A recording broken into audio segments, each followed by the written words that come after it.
تم جس سے نفرت کرتے ہو اس سے ہمیشہ ہوشیار رہو، کردار ہی ایسا ہیرا ہے جو ہر پتھر کو کاٹ سکتا ہے۔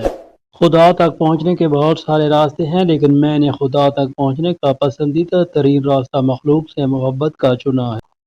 جو تم سے تعلق رکھنا پسند نہ کرتا ہو اس کے پیچھے اپنا وقت برباد نہ کرو۔ ہمارے ہاں مسجدوں سے زیادہ ہسپتالوں میں اللہ کو سچے دل سے یاد کیا جاتا ہے۔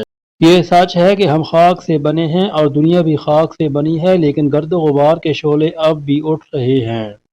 اپنے آپ کو ماضی کا قیدی نہ بناؤ، زندگی کا سبق تھا، کوئی عمر بھر کی سزا نہیں۔ زیادہ سوچنا انسان کو ختم کر دیتا ہے، بس دعا کرو اور اللہ پر چھوڑ دو۔ دشمنوں سے زیادہ ہمارے وہ دوست خطرناک ہیں جو منافقانہ انداز میں ہمارے جذبات سے کھیلتے ہیں۔ صبر کی ایک بات بہت اچھی ہے، جب آ جاتا ہے تو کسی چیز کی طلب نہیں رہتی۔ ہمیشہ ہنستے مسکراتے رہیں، یہ ایک سستی دوا ہے، یہ ایک ایسا فلسفہ ہے جسے بہت کم لوگ جانتے ہیں، یہ آپ کی زندگی میں بہار لاتی ہے۔ اپنے فائدے کے لیے کام کرنے والا انسان کبھی خوش نہیں رہ سکتا۔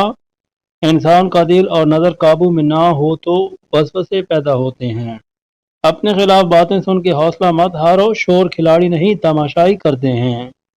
یہ تباہ کن سوچ اپنے اندر سے نکال دو کہ میرے حالات نہیں بدل سکتے۔ انسان عمر سے نہیں بلکہ فکر سے بوڑھا ہوتا ہے۔ کچھ باتیں ایسی بھی ہوتی ہیں جس کا جواب خاموشی ہوتی ہے۔ ہم اچھا ہونے یا اچھا بننے کے باوجود کسی نہ کسی کہانی میں برے ضرور ہوتے ہیں۔ غم سے فوراً نکلنے کا ایک ہی راستہ ہے، جب آپ غم میں مبتلا ہوں تو اپنے اندر ایسی جگہ تلاش کریں جہاں خوشی ہو، تو وہی خوشی غم کو جلا دے گی۔ کمزور محبت کی وجود سے جنم لینے والی وہ مغرور اولاد ہے جسے پالتے پالتے نسلیں اجڑ جاتی ہیں۔ لوگ کتابوں کی طرح ہیں، ہر ایک کی اپنی کہانی ہے۔ میں نے بہت سے انسان دیکھے ہیں جن کے بدن پر لباس وہی ہوتا، اور بہت سے لباس دیکھے ہیں جن کے اندر انسان نہیں ہوتا۔ اپنے خلاف باتیں خاموشی سے سن لو اور جواب دینے کا حق وقت۔ بڑھاپے میں فرشتہ بننے سے بہتر ہے کہ جوانی میں ہی فرعونیت چھوڑ دی جائے۔ بہترین گفتگو ہمیشہ وہی ہوتی ہے جس میں الفاظ کم اور دوسروں کے لیے سبق زیادہ ہو۔ جب آپ کا رویہ لوگوں کی توقعات کے مطابق نہیں ہوتا تب ان کا اصلی چہرہ سامنے آ جاتا ہے۔